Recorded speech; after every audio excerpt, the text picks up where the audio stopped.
Hello, everyone. Welcome. We need a couple of more minutes and for everyone to join, and we will start.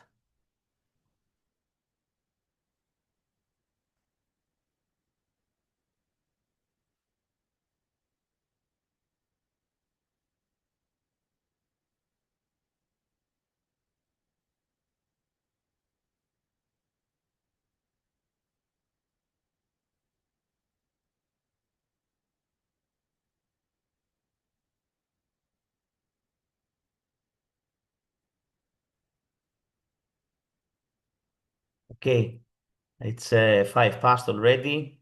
I'm quite positive other people will join because we are expecting a few more. So welcome everyone to this webinar series. I would like to welcome you all officially in this Power Youth webinar series. Before we start, I would like to remind that this is maybe Julia, we can are we okay? Should I go forward? Okay.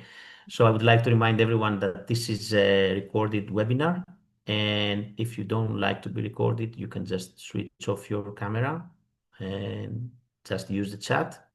If your voice also don't that you don't want your voice to be recorded. So a big welcome to this third webinar, a webinar that is focusing on energy community modules.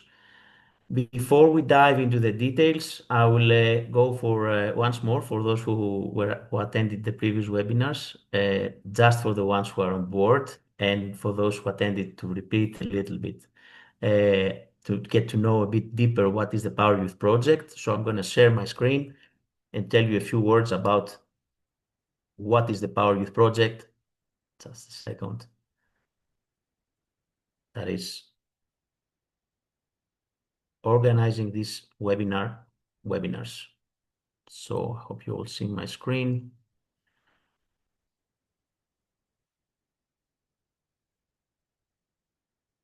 Okay. So a quick reminder to those who attended the previous webinars and a few words for those who just attended and are on board. The Power Youth Project is a European project funded by the European Union, and its aim is to empower the young people to be more engaged and active, to play an active role in the energy transition. Um, it does focusing on establishing a dialogue between young people and local stakeholders. And that because we believe that with this participative approach, the young people are being empowered and are being meaningfully engaged to participate actively in energy communities and energy initiatives. The way we are trying to do this, we are working and we are developing a methodology which is consisted of two different elements. The first element is the development of three tools. The tools have already been developed and they're being actually shared and tested at this specific moment. Uh, this toolkit is consisted of three different tools: the participate tool, the decision tool, and the finance tool. The Participate tool is actually a platform where you can gather your team or even yourself and share and create a profile of your idea of for an initiative or a local initiative. You can share your description at the first level. It's a draft, and then you can invite people to join the conversation and um, and take it one step further. In order to boost that with more informed decision making and more information, we created also the decision tool and the finance tool. The decision tool is more focusing on the on rooftop photovoltaic potential. It's being tested in specific pilot cases, but by having this experience, you can either use this tool and take it one step further, or you can take other platforms and work the same way in order to get your decisions to be more targeted regarding your initiative. And of course, the finance tool, which is a tool that really support you to simulate, but also to create, let's say, a strategy, your business canvas, for your initiative. All very important of course, you've seen that in the previous webinars, most of you, but and the rest you can follow up. I will tell you at the end how. Very important to build your own initiative. The second way we do it is the capacity building program, part of which is the webinar series. We have two on-site capacity building programs in the pilot countries, Latvia, Poland, Austria, Greece, and Portugal. And the webinar series, in order to be more, for us to be more inclusive and engaging for everyone who's not part of who do not live, let's say, in the pilot countries, but would like to learn more on this methodology. We are trying to create a cohort of youth energy community leaders, ambassadors, let's say, multipliers, in order to replicate the Power Youth approach all over Europe. I hope I didn't tire you a lot. It's time to introduce you to our two special guests today that will tell us more about energy community modules. Both of them come from an organization from Austria called Our Power. It's a cooperative. We have Paula Fredriksen. She's a campaign manager, campaign project manager in Our Power, and Irene Stögeren, I hope I pronounced it well, Irene, that works as a project and finance manager in Our Power cooperative. Paula and Irene, welcome. The floor is yours to tell more details about the energy community modules to our participants. Thanks, Dimitris. Yeah, maybe just a few words on us. We're part of Our Power, and we're working in the Power Youth project. And last May we organized the training, the capacity building program for the Austrian trainees here in Vienna.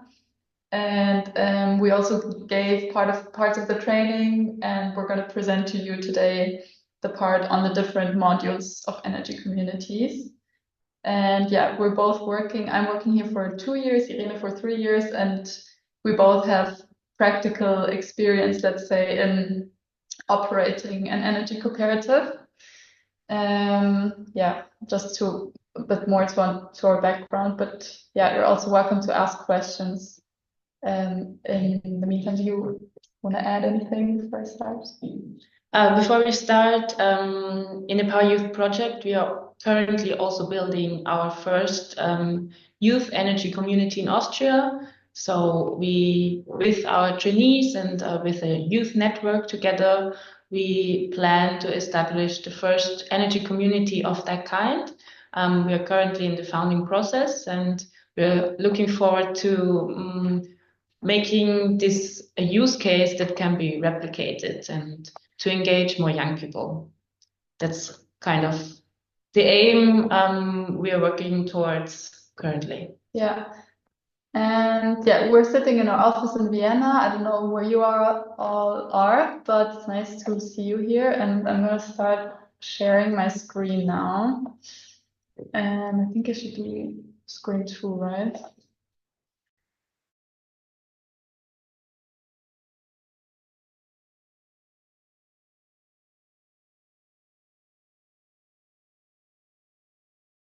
Can you see the slide energy community modules now? Okay, great. So how our input is structured is that we have 3 modules that we're gonna present to you.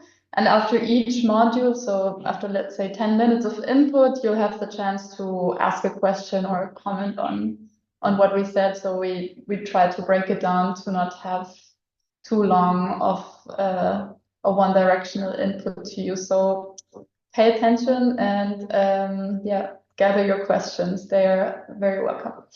Okay, I'm going to start on the first module on generation and supply. And it's maybe a bit big word, but basically what is meant by that is to generate renewable energy and to supply a community with this energy. So I just wanted to show some buzzwords, let's say, here, and they're going to get more concrete when I talk about examples later. So what is this focus about? I think the main or most important aspect of it is that it's about reducing CO2. It's also a lot about financial aspects, so lowering individual energy costs or also of a community, and also keeping financial and economic benefits in a region and not having those benefits leave to like big corporations. Also the aspect of democratic participation and having a model of ownership and control where the people who are producing the energy actually have a say.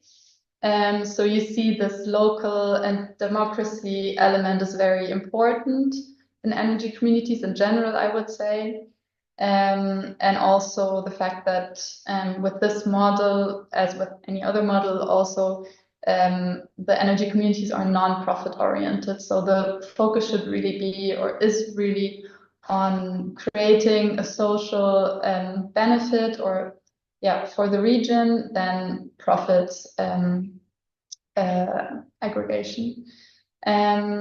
And as I will show also with the next slide, the power of a group, or how it's called here, collective investment, is often at the heart of energy communities in any area, let's say. So what do those energy communities do actually? As I said, it's about generating energy. Then it's also not only generating this energy and feeding it anonymously into the grid, into the net, but to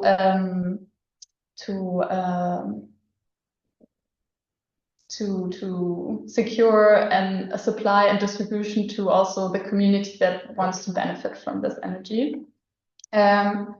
What we also see here is collective self-consumption models. So let's say prosumers, or where a group, a community decides to collectively invest in generation plans. And what we're going to talk about when we talk about the other two modules, the energy efficiency and e-mobility, this fourth column, let's say, on innovative energy management system, that will also become more clear. For now, I'm just going to give you an example of our energy cooperative, actually. And I hope this will also make this kind of energy community more clear. It's a lot of text. Maybe you don't need to read it all. I'm just going to tell you the story a bit. We're an energy cooperative founded in 2018, and we have around 1,000 members by now. And the most important mechanism in our cooperative is that we have an online peer-to-peer market where as of now, around almost 400, I think, private electricity producers can share their energy with consumers in all of Austria. So it's about energy sharing. And we also have a history of crowdfunding, let's say, because how this marketplace, this online marketplace was developed was through crowdfunding. So as a cooperative, you can become a member of the cooperative, invest your money, buy a share, and with this money, we build the marketplace. And with this money is also now used to run the marketplace. Exactly. I think this is the most important part of our work. As I said, we have this crowdfunding and community engagement aspect. We have a lot of events and engagement formats with our community where the members can give us feedback to their work, to our work, sorry. And they're also actively included when we develop new features on the marketplace. Irene is later also going to tell you a bit about an app that we developed and we also co-developed with our community. We also try to build on the needs of our community. So for example, people wanted to share electricity more with their family, and based on that, we developed a new tariff, or how do you say this? A new possibility on the marketplace to give a special offer to family members, things like this. So you can see in our example those elements of democratic participation, decentralization, digitalization, how they're all coming into practice. Yeah, we also brought a second example. This is a bit like our Portuguese sister. I think they have a bit more members than we have by now. But their biggest or their principle, as I understood it, is that they offer to social institutions to rent their roof space and produce solar energy on their roofs, so that this provides an extra income for those institutions. And they're also a very big internationally known example for successful crowdfunding campaigns. I think, I don't know if this is still current, but I think they almost raised 2 million euros to invest in solar power, and specifically rather small plants that then benefit smaller institutions. And through that, they can also guarantee the origin, because that's also a big issue in the renewable energy market. And their biggest breakthrough was when they actually became an electricity supplier. So how it works is similar to our power. They have, as a regular energy company, you can just become a customer of this cooperative and then get your electricity from this cooperative instead of a big energy company. And as they're also a cooperative, the characteristic is that the customer owns the company, and that's the same as with our power. It stands here on our beautiful background poster here. Only trust an energy company that you own, actually. So yeah, the aim is to give the energy supply and generation into the hands of those who are using it. Yeah, what else are they doing? They're also able, due to their size, to lobby on a national level for institutional changes. That is also something we are engaged with or active in. And what is also, I think, for any energy community or cooperative, a very important mission, or the mission at heart, is to scale up this community or this cooperative to then have a bigger impact. But I think that's a cross-sector challenge for energy communities, how to grow, basically, because it's still a very niche thing. Okay, that's it for now with the first module. And now I give the floor to our participants. Do you have any questions? What thoughts did those examples trigger? Or do you have own experiences from your own countries? Yeah, now we have some time for discussion.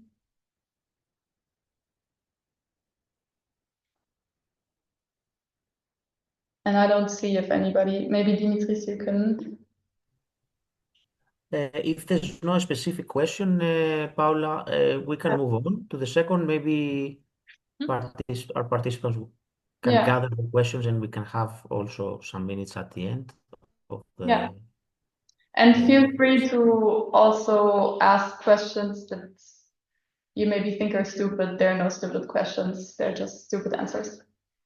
Yeah, we are happy to clarify anything if something comes up. Okay, let's move on to module number 2. And we're looking on to energy communities focused on energy efficiency. So now we move from production to the efficiency part. So how to use the energy produced in the community most efficiently. And I want to start with key focus areas for energy efficiency first, and I believe everybody is thinking of that first, is cost savings. Of course, if you want to use energy more efficiently, you hope that you can save something, and generally that is money. But it is also important to note that every kilowatt hour you do not use is also a benefit for the environment. So it's not only to save some money, but to save the resources. And then an important factor is also energy security. With renewable energy technologies, we have the chance to have energy production more decentralized, and that gives incentives to use energy more regionally and to build grids or structures on a regional level, making energy production more dispersed and overall more secure. And of course, the name is energy community, and we also expect some community benefits by coming together and have kind of a common cause. We can create engagement and community spirit. And what are the main elements of energy communities that focus on energy efficiency? First, and at the core, of course, is the participatory governance. An energy community are people that come together with a cause, and they can decide democratically how to spend their money, their time, and where they want to focus on. And if they decide on energy efficiency, the next step would probably be to have an energy audit to basically see what your current situation is and see the potential how to improve. So you will have an audit to see where are the consumers and the producers and what measures can be taken. And then the community can decide on measures. For example, they can, if it's a building, you can have new installations, maybe change windows or get newer appliances, really depending on your situation. And then third, you also at some point will need to focus on demand response and programs for that. For example, I believe the best example is always PV, because we can see it with the sunlight. We have the most production during the day, maybe noon, but many of us get up early, have to get up early and come home late. So our demand for a typical household has peaks in the morning and in the afternoon. And without storage, you kind of need to consider how do you want to use the energy produced during the day when maybe there's not so much demand. So with demand response programs, you can find ways how to use the energy when it is produced. For our power, for example, Paula also introduced it briefly. We have developed an app for energy communities where all the participants can see when there is surplus in the energy community and adapt their consumer behavior accordingly. So that is one way to have kind of the data available and allow for the participants to decide when there is surplus and how to use it. But of course, there are also many smart applications where this is done automatically. Third, the education and awareness campaigns. It is, from our experience at least, it is still a big learning gap to first understand where and how do I use energy and what can I do to be more efficient. And on this slide, building on what I said before, we want to tell you a few activities or benefits of energy efficiency as a focus for energy communities. For the activities, if you consider buildings, of course, you have the option to make renovations, to retrofit, to to buy more smart appliances that can be adjusted in their energy use, for example, or have less energy use. But in the core, or at the first step, it's always, at least for our cases, that an energy management system is implemented. There are many platforms available that allow to visualize kind of the use. So many of our smart appliances allow to monitor. And the key factor is data. For example, in Austria, we already have smart meters installed, almost 95%. And this allows for every household in Austria to go on the website of the grid operator and have kind of their daily or 15 minute steps, their energy use. And that is kind of a first big step to get an accurate picture of how you use your energy and what you can improve later on. And then another option would be collective energy purchasing. If you come together as a group and you decide to invest in devices or really depending on your situation to see what purchasing power you have and how to use it. For the benefits, of course, the economic savings. If you're more efficient, you can save some money. But as mentioned before, it is also important to consider that it is not always about saving money, but we want to use less energy to reduce emissions. And the community aspect, by having this common cause, we can create more social cohesion and have kind of ownership of the local agenda or the local focus. Briefly, I want to mention the concept of net zero energy communities.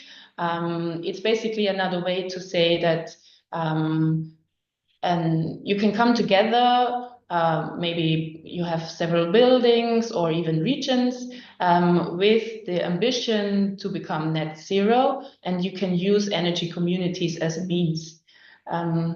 So the main goal is to achieve basically net zero energy by optimizing.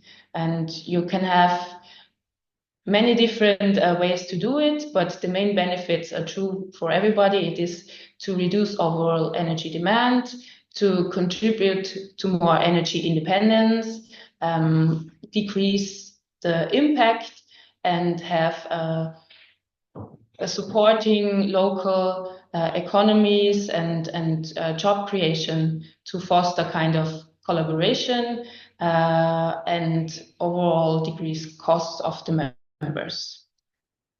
We also want to tell you about two examples. This is an energy community from Poland, the first energy cooperative actually. It was founded in 2021 and it has 2 PV micro installations as a production capacity. And their aim is to help their participants to become more independent, to decrease energy use and decrease energy costs for the participants, and in general ensure a stability of energy supply. And they help the participants of the energy communities by conducting analysis and giving recommendation. So it's basically consulting and finding ways how to reduce the costs for the participants. And with many examples, their storage of the energy produced is also a big topic, and that's also new field for the energy community that they want to focus on. And the second example is from Ireland.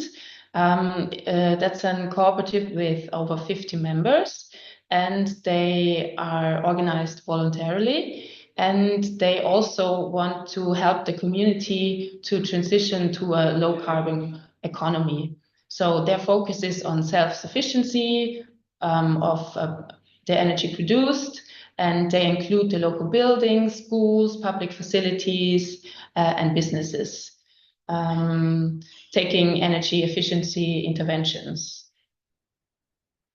Yes, so that was a kind of a short overview. I think the most important things when thinking about energy communities and energy efficiency is, of course, how much do I use? To find that out, it's not always that simple. You need data, you need maybe an audit, you maybe need consulting to get a status quo and find out what you can do and what you can improve. And the second thing would be to think about if you have energy production in the energy community, how do we use the energy produced efficiently? So maybe you need to balance a few things. Maybe you need to adapt your behavior in energy consumption. And maybe you need to think about how to distribute the energy you have on a fair basis. Yeah, I think when we talked earlier about the slides, another, or like maybe a conclusion on this was that if we think about energy transition, what most people think about is energy generation and production, and energy efficiency always, at least for those people who don't have an education in this field or work in the field, it's not so close to their life realities maybe. And energy communities can be a vehicle basically to teach people more about, as you said, about changes in behavior that you can adapt when you want to use the solar energy that is only produced at noon, stuff like this. I think it's a good example that the energy transition is not only about switching to renewables, but it's also about behavioral changes and thinking about when you use energy, if we only talk about the individual level, obviously. Yes, and it's important to remember also that energy saved is also just as valuable as energy produced by renewables. So maybe some members of the energy community have the option to produce energy themselves, maybe are prosumers, but also others can be active participants by adopting energy efficiency measures. So it's important to also think about that part. Do you have any questions? Or comments? Yeah. Do you disagree with us maybe? The slides will also be uploaded on a website that I think our colleagues from ALDA will send to the participants probably. So yeah, I completely understand that that's a lot of input and there's a lot of content on the slides. We made them that full so that you can also read up on stuff afterwards. So this is a warm welcome to download the slides afterwards and have another look at stuff that was maybe particularly interesting to you.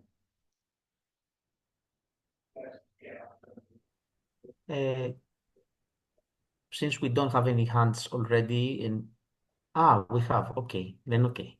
Let's move on to the question. Yes, Rita, please go ahead. Hi, thank you for the presentation. I just had one quick question. If you could go back in the activities part, in the energy efficient energy community, the collective energy purchasing part, can you elaborate on that a bit? Because I'm not sure I got it completely. Thanks. Yes, basically you can come together in an energy community to also finance some energy efficiency measures. For example, you could decide you have a common building and you want to decide to maybe change the lighting system, for example, and you can come together to kind of source those devices at a reduced cost. If you have kind of a multi-level building with a lot of people living there, and you come together as an energy community and decide you want to do about something about it to become more energy efficient, you can decide, okay, if we come together, we can buy those devices and at a reduced cost because we are many. So you kind of have a leverage if you come together to make a renovation or have installation or change devices in every household. You can do so by ordering together and then have kind of the economic benefit. Okay, I got it. Thanks. That's also a possibility to do this with solidarity mechanisms. For example, if you have households in this multi-household building, for example, that cannot afford or can only afford a certain sum, then as a community, it's also possible to balance this out and to distribute the costs other than everybody pays the same. I think there was another one. I see one raised hand by Deborah, if I say it right. Yes. Hi, I'm the one. It's a pleasure to meet you and thank you for your presentation. I come from Kosovo, so it's still quite, let's say, young. The idea of energy communities there, and I will be focusing on my master's thesis specifically in youth energy communities. So maybe let's, because there are a lot of issues, so I don't think this is enough time to maybe properly discuss everything. But let's say in a developing country, if you have any not clues, but recommendations on how can this be approached as a topic, because it's let's say our social communities, our cohesion is more or less low, and if I want to focus specifically in targeting youth energy communities, then most of the youth live either with their parents or are renting apartments. So how can actually a youth energy community properly be built with lack of infrastructure or lack of legal support, and also lower awareness, let's say? What could be the first steps to be considered?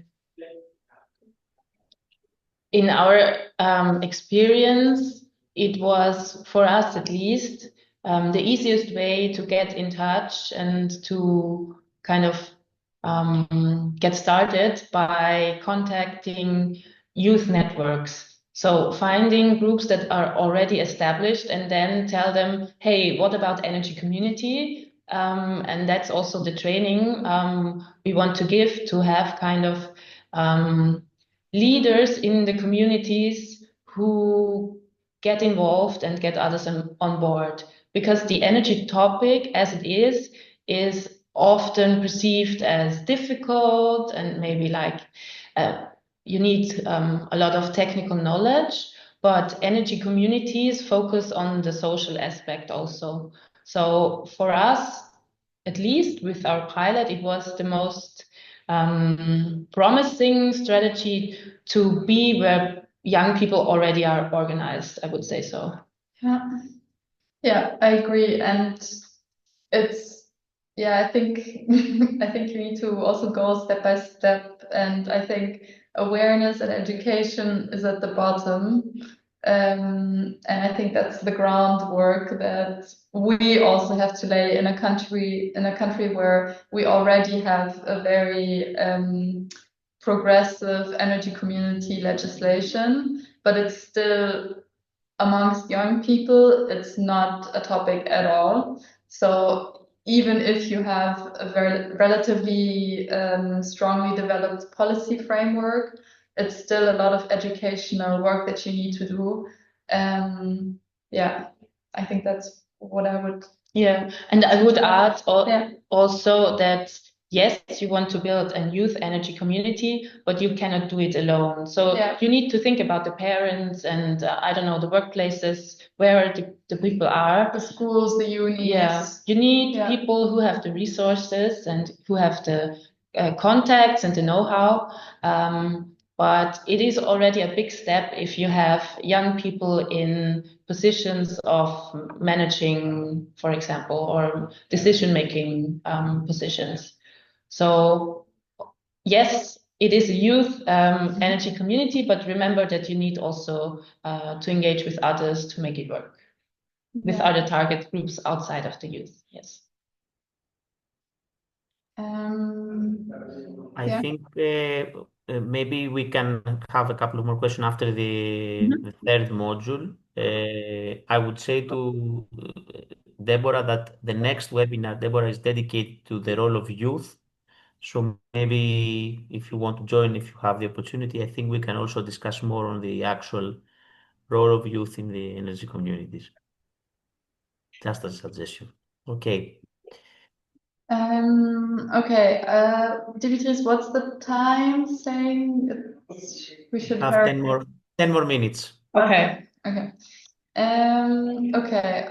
We're gonna collectively present the third part. As we already told you, energy communities not only focus on energy generation, but energy efficiency is a central aspect of it as well. And funnily enough, there's also another cross sector, let's say, which is electromobility. And we're gonna tell you how they're linked. Maybe as a start, what do we mean by electromobility? It's using electric powered vehicles.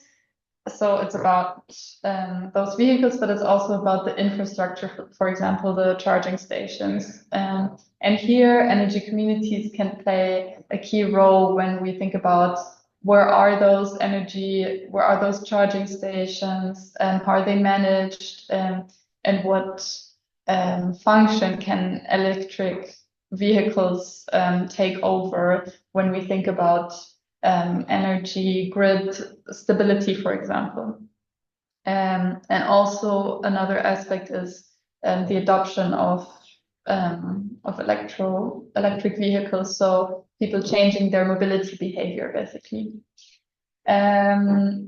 So what is it about when we talk about energy communities that also have this electromobility aspect in their concept? There are some areas. So, for example, collective planning and investment. This is about, as an energy community, together collectively planning and investing in, for example, charging stations or purchasing electric vehicles. Then obviously those vehicles and the charging stations can be powered by renewable energy sources. So it's about integrating those energy sources into another area of public life, let's say. As with the previous modules, the topic of public awareness raising and information, education, training is central here as well. Energy communities that focus on electromobility are also promoting a kind of shared economy by pushing those or promoting those shared use models. And something that Irene will explain a bit more in detail is this very big concept of demand management capabilities. here it's mostly also connected to the previous module, energy efficiency. It's about when is energy being produced, when is it needed, and how can those two sides come together in a meaningful way. And here electromobility can play a crucial role. So what are the activities of such energy communities that focus more on electromobility? Yeah, as I said, you could, for example, implement a system where people can book and use. So you share the cars that are maybe also owned in a community instead of individuals. So those collective models of sharing can be something that happens in your energy community.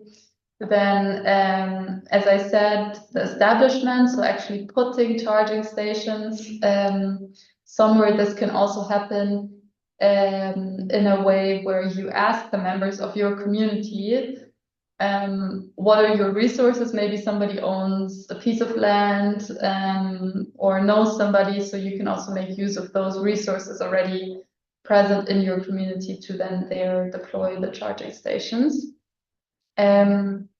Yeah, the educational activities, as I said, it's also important to bring people to use electromobility more. So that's also a mission for itself, I think. And then the last point on the energy management systems, I think you're going to go a bit more into detail with that. And I'm rushing now a bit so that we can talk a bit more in the end. Okay, so briefly, let's talk about why electromobility is important for energy communities and vice versa. First is availability of EVs. They are more common now and hence are also interesting and important for energy communities to be deployed in energy communities. And it is important that the transport sector is a big emitter of emissions, and you can have a big impact, including electromobility, into your energy communities. There are many ways. For example, an energy community can fund and invest an EV, maybe as a car sharing model, and they can invest in and build the infrastructure to make it usable. That is, have a booking platform and have kind of terms when and how to use it. It is also a good fit because car sharing is also a more communal experience, and energy communities focus on the community as well. There are many existing platforms, including a European platform that can be used for the car sharing within the community. And it is also interesting to have kind of more energy communities as a more inclusive decision-making process. If you could plan a car sharing concept or a project on your own, or you can have a more community approach by having it as a community energy community. The next 2 points I already mentioned. Additionally, you can also think about electric vehicles as flexibility. Basically, you can think about electric cars as also storage. Most of the new models can charge and discharge. So maybe if you have several electric cars, you can use them to store the energy produced during the day, maybe your surplus, and then feed it back into the grid if you can use it maybe in the afternoon. So that's an additional option you can use, and they provide a lot of flexibility to the energy community and to the energy system in general. So that is a big topic that still needs to be explored and is also open to energy communities. So if you want to think on a bigger level, you can really can imagine that having maybe large numbers of charging vehicles, how to shift basically the demand or the surplus and have it still for use in the community, being it as a charged vehicle to drive or to feed it back into the community later. Yes, so I think that's kind of a big question you can think about, but also one that requires a lot of financial resources in most cases, but one that will be very important for the future and also something that citizens can participate in by joining an energy community. And a general question for EV integration and grid stability is basically to think about the new potential that arises with electric vehicles that are becoming more widespread and more popular, meaning that there are more services available. But still, you also need to think, if you add mobility to your energy community, that it also creates new complexities. So you need to consider, if you have many new consumers, how the energy is distributed. Maybe you can think about guidelines when EVs should be charged in an energy community or when it is best of use for the energy community. So there's a lot of considerations regarding the demand. And as mentioned before, data is also very important. So you need if you want to integrate EVs into your energy community, you need to think about what the additional demand, what effect does it have on your community. So management is very critical, because you don't want a trade-off that others cannot get the energy because maybe it is also taken up by the EVs. And you can find solutions to maybe manage those peak hours of demand and also have added benefits of integrating EVs and the storage they provide. And there are many tools you can use to optimize, and as in most things, the best way is probably a combination of several approaches. Okay, just 1 minute on an example. This is a case study, or this is an example from Greece. It's an energy community that encompasses a whole island, the island of Tilos, and through that became a model for energy independence. And they have a wide range of wind and solar energy generation. They also invested in battery energy storage and advanced energy management systems.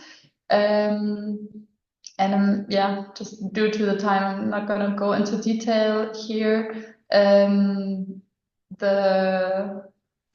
example is given here because they also plan to integrate electric vehicles as dynamic energy storage units. So as Irene described it, you can use the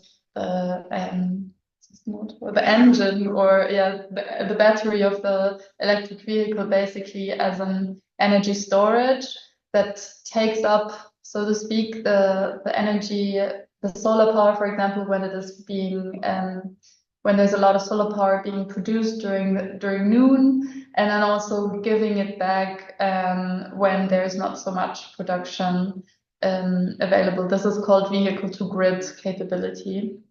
We also have a colleague from the Technical University of Athens, Efi here. I think Dimitris, you announced that she knows a bit more about this example of TILOS. So if you have any more detailed question on this specific case, you can also ask her now.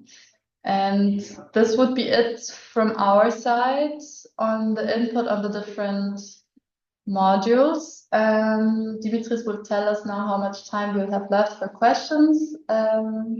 Yeah, but this is it from our side now. Thank you, Paula. And let's see if there's a burning question. Let's say if we have one burning question, we can take it. Otherwise, as you mentioned before, the material is already uploaded and with all its content, including a guidebook, as I will mention also after when we close, for everyone to download it or view it online and go into details. So I will share my screen for the final closing. So again, we keep reminding to everyone who's joining that the next step after the closure of this webinar series is for you to really step forward, lead, bring your team, start discussing of energy initiatives. Of course, the knowledge that we share from all the expertise is uploaded and it's free for use. You can, as I mentioned, if you go to the website, I will share later the social media.